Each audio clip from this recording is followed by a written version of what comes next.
Hello, everyone. Welcome to this evening's webinar. We want to give everyone a chance to join in case we have a couple last-minute people logging on.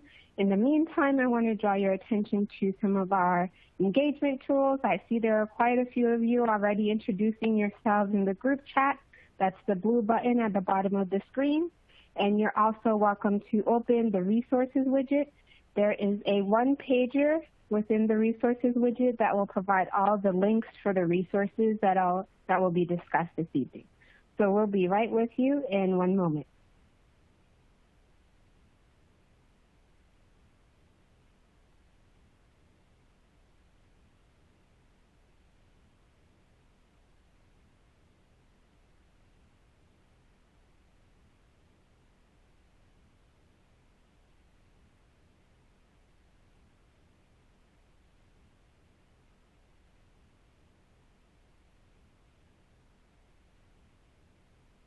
Hello, everyone. Welcome to Priority Instructional Content, leveraging the structure of college and career-ready math and ELA literacy standards. My name is Pascal Joseph. I am a project coordinator with the Tools and Classroom Resources team here at Student Achievement Partners. And I just want to introduce you to this month's presenters. We have June Lee, the mathematics specialist with the professional learning team here at SAP, and Kate Chris, ELA literacy specialist on the professional learning team here at SAP as well. Before we get started, we just want to know, how many Core Advocate webinars have you attended? This may be your first one. This may be your 100th webinar. Let us know by clicking on the screen and responding to the poll.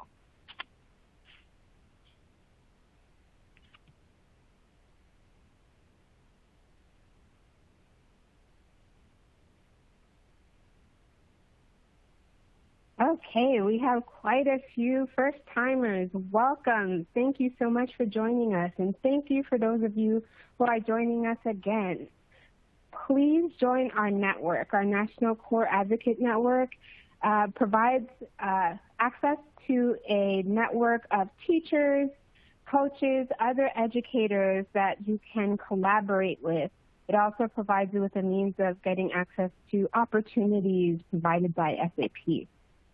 If you want to learn more about us, if you have any questions about the Core Advocate Network, feel free to contact Jenny Beltramini or Joy DeLizo Osborne. You're also welcome to complete the survey to join our database mailing list. You can also tweet us, especially this evening if you want to tweet during the webinar. Hashtag Core Advocates at AchieveACore.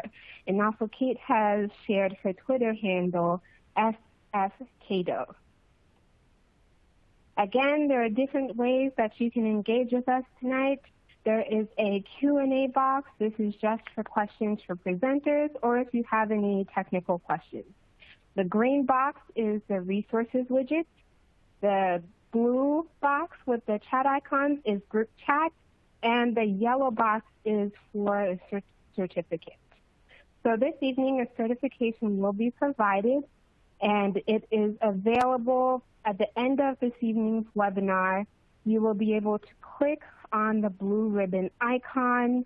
However, there are required minimum minutes to watch, so please make sure that you participate for those complete minutes.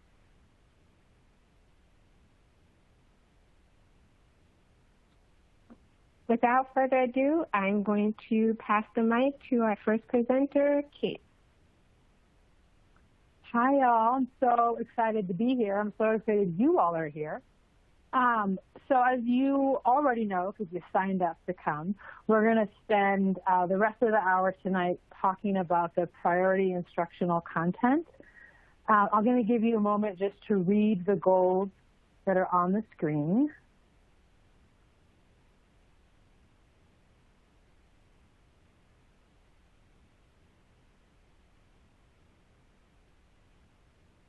And June and I are going to spend some time sort of going over the priority instructional content in sort of a broad brushstroke way.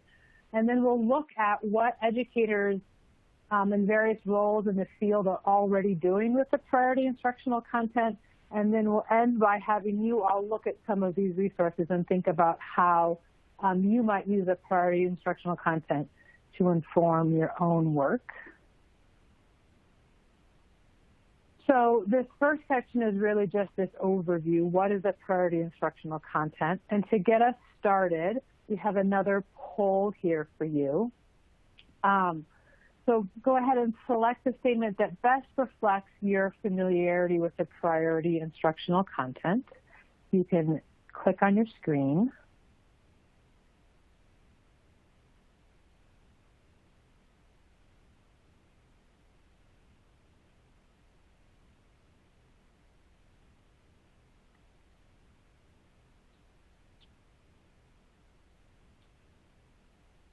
And some of you get extra credit for reading all 111 pages. And I'm glad to see that we have sort of a variety of familiarity with us tonight. So I'm hoping that by the end, you all have a sense of not only what is detailed in the priority instructional content, but most importantly, how it can inform your work with teachers and students. So if you haven't yet, I'm going to give you a moment to go ahead and in the resources tab or in a separate web browser, go ahead and open up the priority instructional content. I personally like to use the PDF or the Word doc just because it's more easy to navigate, but you're going to want it open for this evening's work. And after you go ahead and open up the priority instructional content, just take a quick spin through 111 pages. Just go ahead and notice how is the priority instructional content structured, what is the content inside, just to get a sort of a sense of the lay of the land. I'll give you a couple of minutes to do that.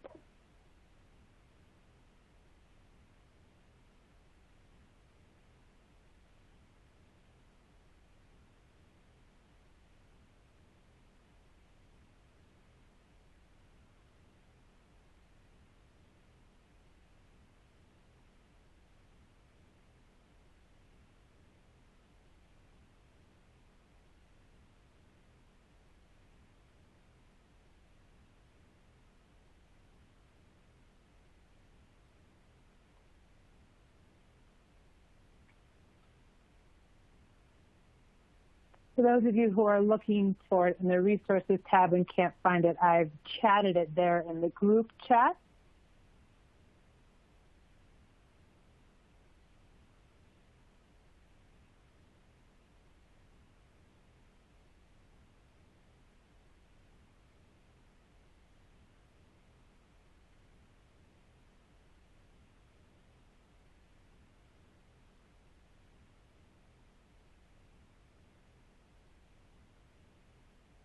And now that we have a sense of the lay of the land, let's go ahead and look carefully on the 4th page. And throughout the evening, we'll have some prompts to read some things or respond to some things, and those prompts will always be in these sort of blue-colored boxes. So go ahead and find page 4 and read through page 4. And as you read through, pick a sentence, pick a phrase that sticks out to you. You can go ahead and copy and paste that sentence or phrase into the chat box and just note why it stuck out to you. We'll take 4 or 5 minutes to do that.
seeing, like many of you, I'm seeing a lot of unique set of opportunities and challenges come up for folks,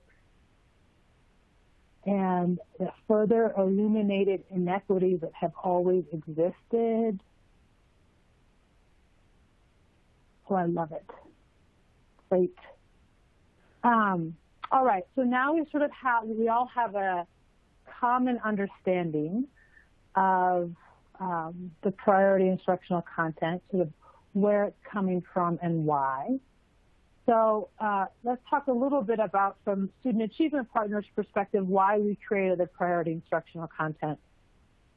So the priority instructional content amplifies the critical instructional content for students to learn through the uncertainty of school year 2020-2021. It is quite possibly the most unprecedented school year that many of us have ever entered into.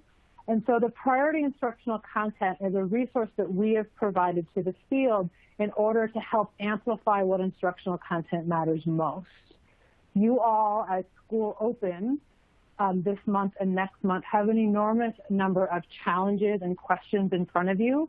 And so using the priority instructional content can help educators, teachers, and leaders help us figure out what matters and answer the question, like what instructional content matters most, and how can you focus and double down on that content to accelerate students' learning, continue to hold high expectations for students, to all students working on grade level content, and at the same time foster student social emotional development. And so what is the priority instructional content? I think is the introduction lays out really nicely that it's a set of strategic choices about what content to prioritize in both mathematics and in ELA literacy. And in math, the priority instructional content covers standards K-8, and in ELA literacy, we look at standards K-12. And the priority instructional content and the details it contains and the guidance it contains leverages the structures and emphasis of already existing college and career readiness standards.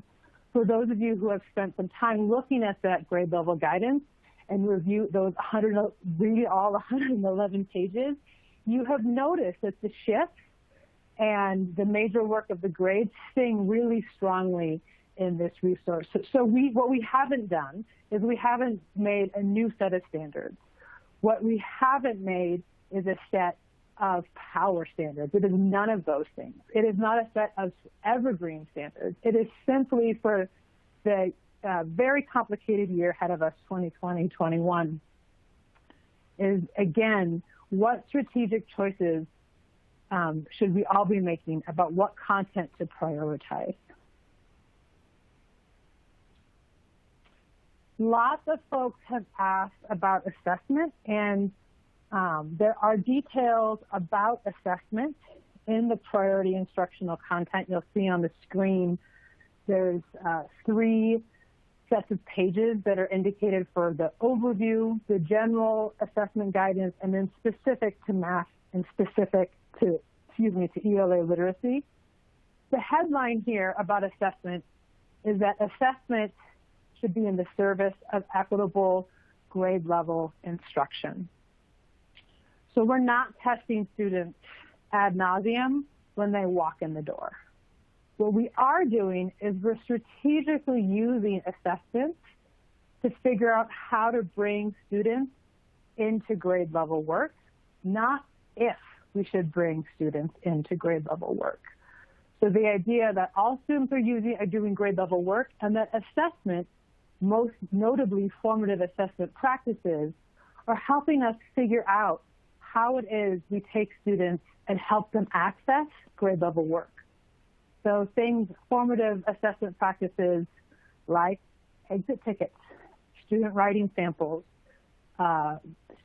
students' models for modeling tasks, things that, materials that sit at the intersection of students and instruction are going to provide the most useful and relevant data to teachers about how to bring their students into grade level work. And targeted checks, of course, still matter. Things like phonics skills, we want to recognize those gaps, or fluency, math fluency inventories. All of those things still have relevance, but again, we want to be using them at the intersection of instruction to figure out how to bring students into grade level work. And a reminder that the priority instructional content is part of sort of an ecosystem of work that we're all trying to engage in as schools open up. Notably, the priority instructional content was released as part of a resource provided by the Council of Chief State School Officers titled Restart and Recovery. It's linked in the resources page for you. And that document talks about academics, namely the priority instructional content, but it also notes that academics are also part of the puzzle. And so well-being and connections, student social emotional needs, and system conditions, operations, et cetera, also are going to need attention. And the entire suite of guidance provided by the CCSSO can help can help schools and systems sort of sort through these different concerns, academics, of course, being important among them.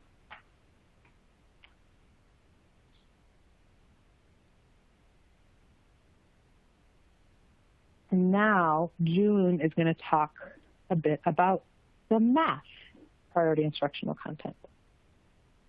Thanks, Kate. So I'm just going to talk a little bit about the structure of the math priority instructional content because I think it gives a good glimpse as to what you can expect at every grade level. So for every grade level, we'll always first mention or give a nod to the focus documents because they highlight the important emphasis at each grade and was a grounding document for which we made decisions from. And then following that, then you'll see there's going to be a table that lists what we consider the priority grade level content for this coming year. So again, as Kate said, specific to this coming year. And then so for content that we didn't name as priority grade content, we also listed considerations on a table that follows after that. And then lastly, for each grade level, we also have a table that gives sample actions for social, emotional, and academic development. One thing to note about there is we wanted to give a variety of sample actions. So for each grade level, you'll see two or three that are specific to that grade, but it's very easy to actually take those examples and kind of alter the content that's discussed in that and apply it to a different grade level. So while some of the grade levels may feel limited to you in terms of its relevance, that table, I think, for every grade level can probably present something of relevance for you. And I'll turn it back to Kate to talk about ELA.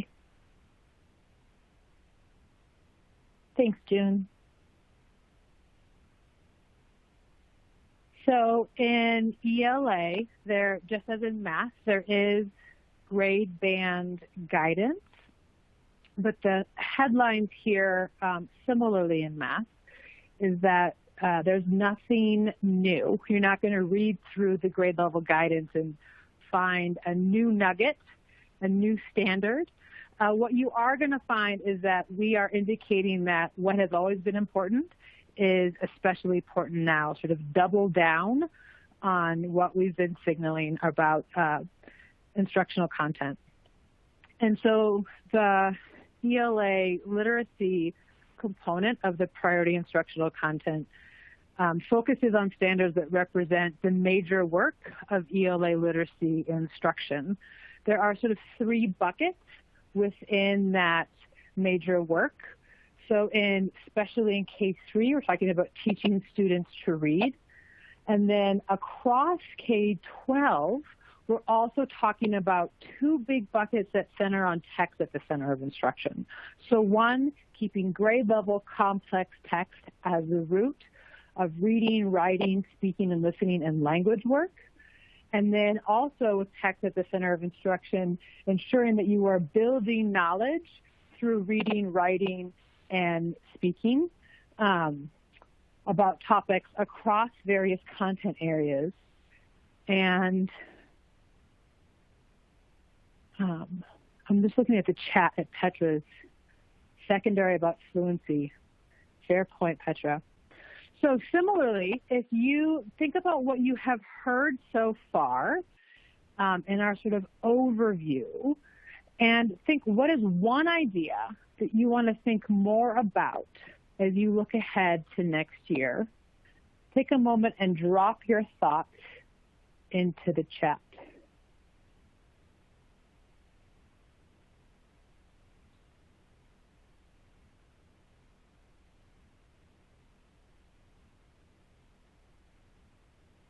And I just want to flag that we are having some technical difficulties with our group chat just because of the volume of attendees tonight. So if you're having trouble seeing the group chat or getting your response in, please be patient. We will be sending out a transcription of the group chat, so you'll have everybody's responses sent to you. And thanks for your patience.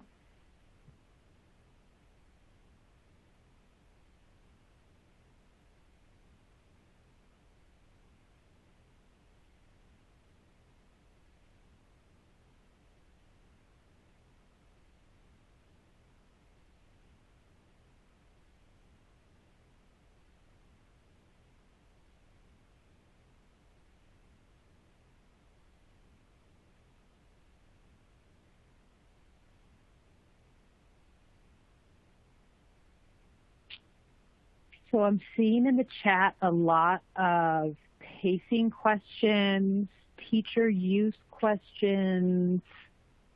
I saw some assessment. I love that we're thinking about assessment and maybe formative practices here. This is super exciting.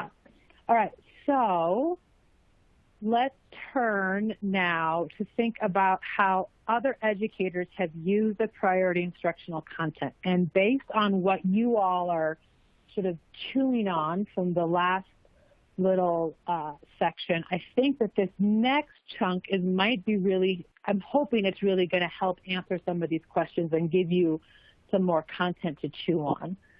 So we have another poll so we can sort of get a sense of where everyone's at. So I have a sentence starter here. I wonder how the priority instructional content might inform, and then go ahead and pick the answer that best closes that sentence for you.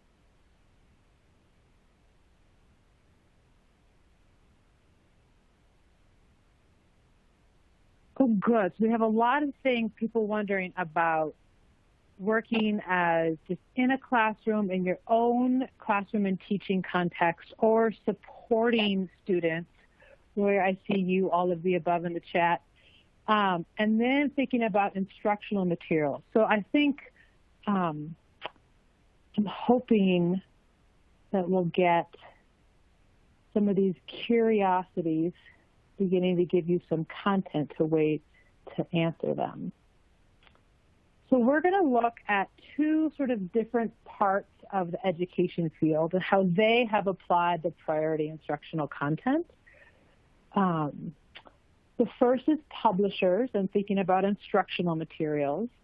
And then the second is PL providers. And I think for those of you who are thinking about your own teaching, you'll find resources in both places that are super informative. And similarly, those of you who are thinking about coaching or instructional materials will find resources in both places. So for those of you who in your schools and districts are using standards-aligned instructional materials as judged by All Green on Ed Reports, there is some good news for you from the Collaborative for Student Success. I'm going to give you a moment to read the text in black on the screen.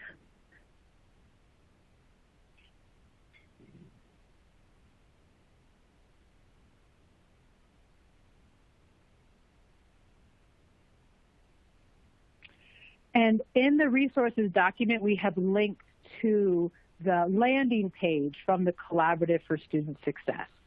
So the Collaborative for Student Success is consistently updating this page. So if it takes a moment to load, that's why.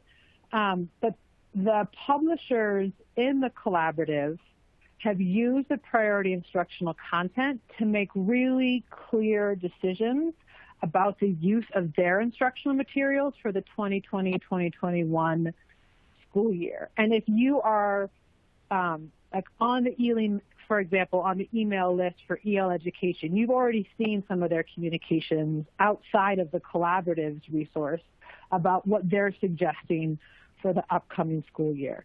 So lots of publishers have made decisions and have provided those decisions and guidance to their to the folks who have purchased or are using their materials. So that's great news. And there are other materials in the universe, instructional materials, that are standards aligned but aren't reviewed by EdReport. So two of them that are college and career standards aligned materials that have used the priority instructional content to signal decisions on distance learning or strategic supports or materials adjustments. Match, Fish Tank, and StudySync have also done similar work. If you use instructional materials, but they're not on the All Greens on EdReport's list, or they're not Match, Fish Tank, or StudySync, you or your folks from your curriculum instruction department can certainly ask your publishers for the materials that you have purchased and say, hey, what should we do? I have this priority instructional content. It signals grade level priority in math and ELA. How do you suggest I go through your materials to help provide priority for this upcoming school year? And then you may not have standards aligned instructional materials provided by your school or district, or you may be using materials otherwise. So some teachers that I have talked to recently who are using the priority instructional content have used it as a sort of like a keep it or junk it exercise. So they have used the grade level guidance to make intentional decisions about how to use the instructional materials they have available to them, about what to prioritize, about what to reduce or eliminate, and then from that set of decisions, begin to have those conversations about what just-in-time supports might students need.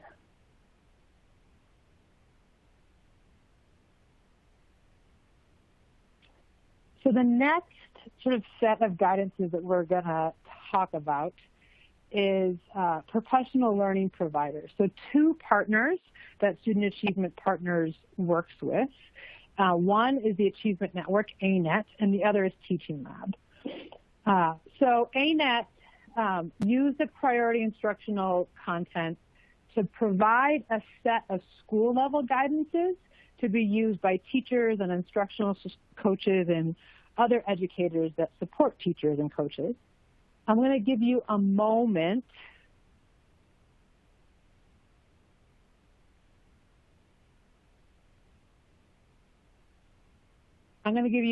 to go ahead and read the text on the screen that starts with the message that we believe.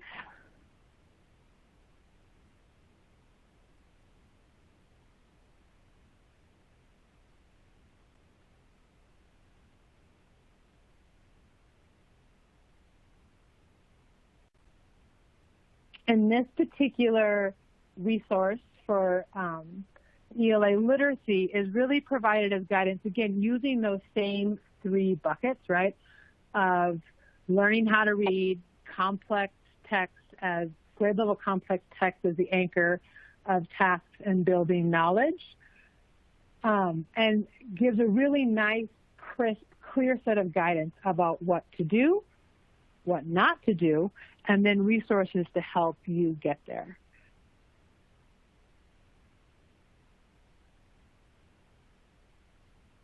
And June is going to talk a little bit about math. Thanks, Kate.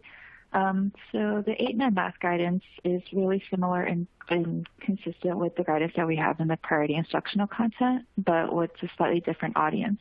So as Kate shared, our guidance is meant to inform decisions that publishers, district leaders, PL providers, and state educational agencies would be making. And the ANET guidance includes educators in schools, especially teachers who may not have these instructional decisions, who may need to make these instructional decisions because either the curriculum they're using hasn't yet made such modifications, or maybe the central office of the district that they work in hasn't yet provided that guidance. So I want to read you guys a part of their first paragraph because it emphasizes a key idea underlying their guidance. So it goes, a commitment to equitable instruction requires that educators are intentional in identifying, celebrating, and building on knowledge that students have gained. It also requires that educators are strategic as they plan to address current and ongoing learning gaps. Starting the school year with weeks of review of prior grade standards will result in a long-term loss of access to grade-level work that perpetuates inequities for historically marginalized students. And then as you can see on the slide, they say, this resource demonstrates that students who were impacted by interruptions to teaching and learning and subsequent learning losses are still able to access most grade-level standards this year without prior review, and that missed content can usually be integrated in a minimally invasive way. And so the guidance that they provide is about this intervention. Their document categorizes standards into either red or yellow. You can see in the first table up here. Red is basically what they call a bridges up standard, meaning a standard where there's content from the prior grade level that might need to be addressed before such grade level instruction. And that could mean a full lesson, but oftentimes it's like a mini lesson or select tasks may be sufficient to give students access to that grade level content. And then there are other standards that are categorized as yellow or called heavy traffic, which means that there's content from the prior grade level that can be addressed, but it can be addressed, that need to be addressed, but it can be addressed during grade level instruction. And so how you might use it as an educator is you go to the grade that's relevant to you, you look at the standards that are coming up for an upcoming unit, and then you can look to the left for whether there's prior content to consider. And then based on whether that prior content is a bridges up or heavy traffic, red or yellow, you can look all the way to the right for guidance on how to think about your instructional time. So again, the guidance is meant for intervention in a minimally invasive way and for students to access grade level content. And then I'll talk through another example with one of the professional learning providers that we also work closely with, Teaching Lab. The two slides that you're looking at on this slide is from a deck that they've put together for the partners that they work with about how to accelerate learning for next year. You'll see that it's a very similar message as we've seen in our priority instructional content and from what ANET had shared, so I won't read that for you, but you can take a look at it. And the resource of theirs that you will have time to explore in a little bit is a just-in-time support guide that they've provided, which is helpful and different than what we've shared already because it provides a process for how to take in all the guidance that's available and make decisions about instructional times. And you can see from this slide, in broad sweeps, that process is first to understand the math, so what that grade level math is, and then to consider what related content is, so using guidance from the curriculum at hand or tools like the coherence map and guidance similar to the priority instructional content. And then lastly is to make decisions around how to structure your instructional time. And so they give some really good prompting questions to think about what do students need to be successful, what are opportunities in the upcoming lesson to provide such supports, and how you can be strategic either with tasks or instructional practices to ensure that we're giving students access to grade level content while still addressing content that or understandings that may not yet have been taught or may not yet have been mastered. So that provides a very quick overview of some resources that you will get a chance to dig into, and we'll transition into that. So this next section is about how might I use the priority instructional content to guide teaching and learning for this upcoming school year. So I'm going to give directions, and then you'll have about, Kate, would you still say 15 minutes or so? Yeah, that sounds exactly right. Awesome. So you'll have 15 minutes or so to look at any of the resources that we just shared, so either the priority instructional content or like for example, the guidance from ANET or the guidance from Teaching Lab, and then consider how that resource might impact your work for the 20 to 21 school year. I want you guys to prepare a takeaway to share with the group, because after that 15 minutes, we're going to ask you to chat your takeaway into the chat. The bit.ly is up there if you didn't get a chance to access it earlier. And from there, you should be able to get to the priority instructional content or any of the other resources that we featured. Should we give like maybe a 2-minute warning or so? Kate, does that sound good? Yeah, that sounds great. Thanks, June. Okay, so why don't you guys take until, we'll start now, and we'll give you a 2-minute warning. You have 15 minutes total.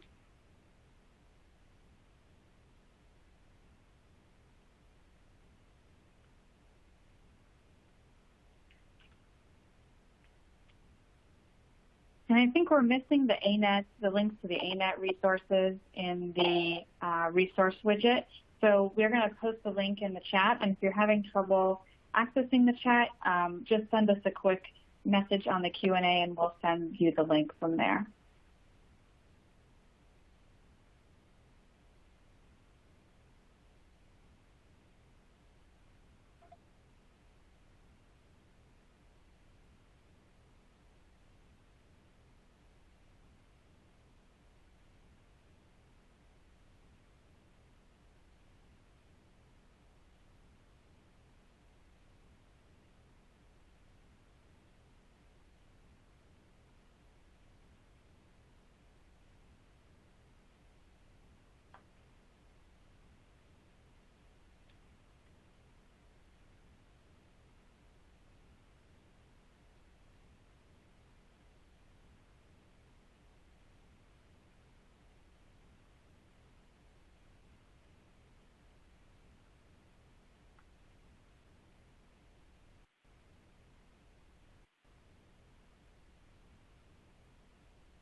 Hi, everyone. Just a quick clarification for you.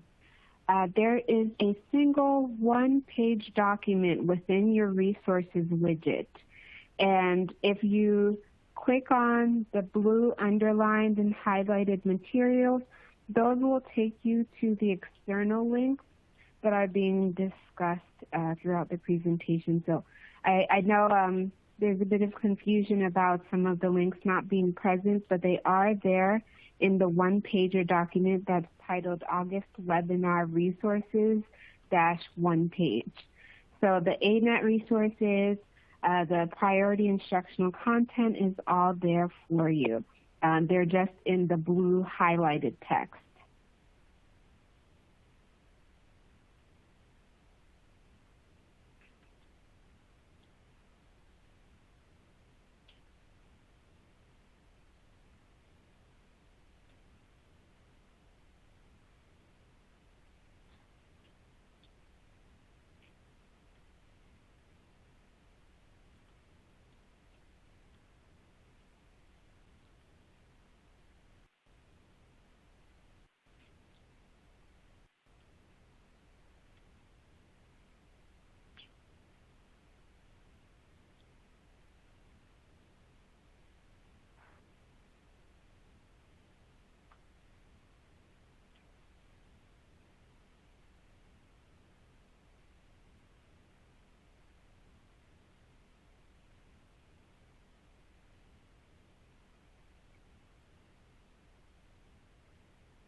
Hello, everyone. Just a couple more minutes for the individual work time. Don't forget to share any of your thoughts as June and Kate prompted. Just a quick reminder, I know a couple of people joined late. Unfortunately, we reached a cap for this evening's attendance in the group chat. I'm sorry that you're not able to join. However, we will be sharing a transcript of the group chat under the resources widget after this evening, so that you can still have access to all the information that's being shared. Also, we are working on sending the links to everyone. It seems the bit.ly is not working, so I will be putting a link to the Google Drive document within the group chat. If you do not have access to the group chat, please send a message via Q&A and we'll send a link directly to you. But again, we are about to wrap up, so if you have any last thoughts, please feel free to finish that thought. If you have any questions that you would love our presenters to answer for you, we will be having a Q&A portion next.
I think most of you have, many of you have put lots of great thoughts in the chat about how you might use the priority instructional content or these other aligned resources this school year. So exciting.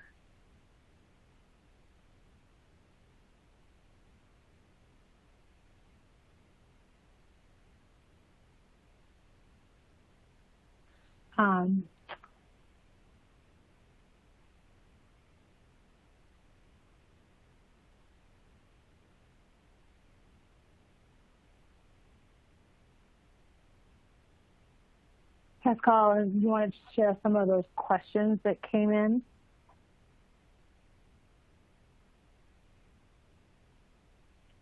Definitely. Hopefully everyone had a chance to look at some of the responses that you all shared with one another.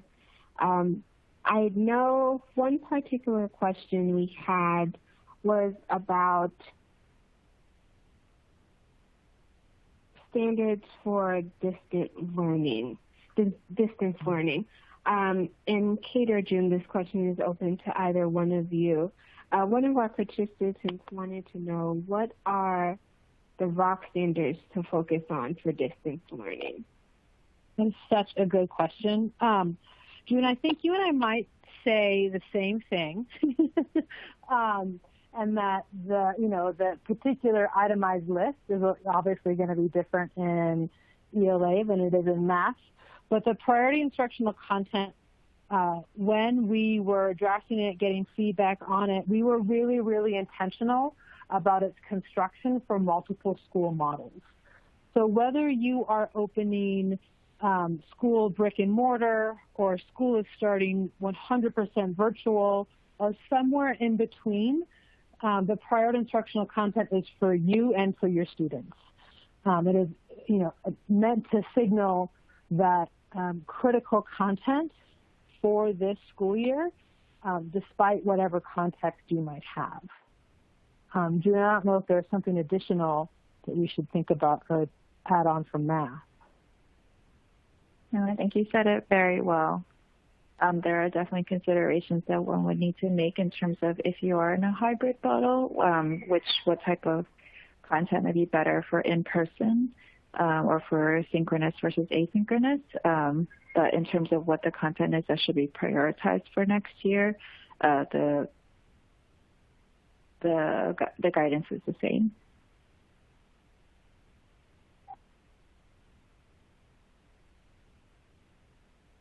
Thank you, June. Thank you, Kate.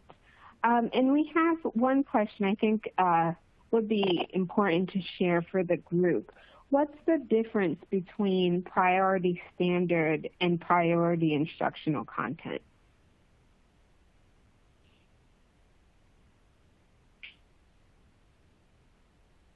And this question I'm posing to June, if you have any thoughts. I wonder if this is just like a naming thing, so please follow up if I'm not answering the question.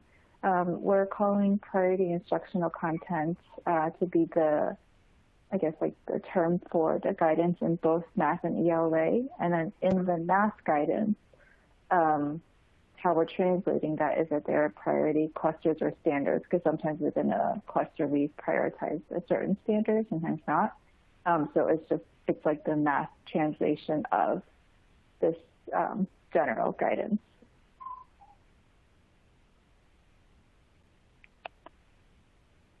Thank you, June.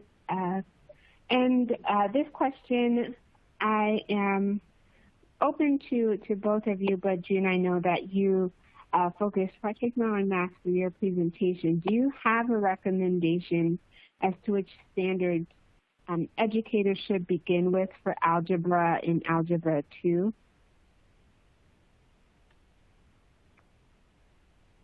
I think that's a great question, and I actually fielded a bunch of questions about our high school math guidance.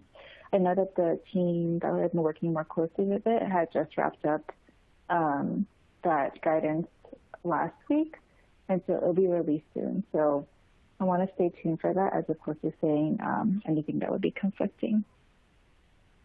And I'm trying to get a release date for you guys, so you might have to follow up after the webinar. Okay, thank you, June. And Kate, we have a question for you. A lot of people want to know, how can they learn about how to dovetail ELA standards and SEL lessons? That's such a good question. So at the end of if you look in the Priority Instructional Content within the ELA section, specifically the grade band guidance. So I'm going to go just to pull up an example. On page 72 is a section, and it's at the end of the grade band guidance each time, each one of those buckets, about facilitating SEED through, in this case, the close reading of complex text, and gives specific sample actions about how attending to students' social emotional needs can be done simultaneously through the academic work that we are signaling as priority. So that you're not, that your social emotional work doesn't just stand alone on its own, but also really is deeply embedded in the content and work that your students are doing. Thank you, Kate. And unfortunately, that is all the time we have for Q&A. We do want to be respectful of everyone's time. Thank you so much for joining us this evening. Just a quick reminder, and I cannot stress this enough, please join our network. You have an opportunity to join a network of educators nationally. You can connect with state networks. You can keep up to date on free resources, upcoming Student Achievement Partner webinars, or other professional learning opportunities, job postings, and so much more. You could even be potentially part of creating new tools and resources in partnership with SAP. So please, please, please join our network. Feel free to reach out to us on our various social media platforms, Twitter, Facebook, Pinterest. You can access our core advocate sign-up list here. And before you go, we just want to know, how did you enjoy this evening's webinar? Please let us know. We always want to hear from you. Always are open to feedback so that we can make sure that we are meeting your needs.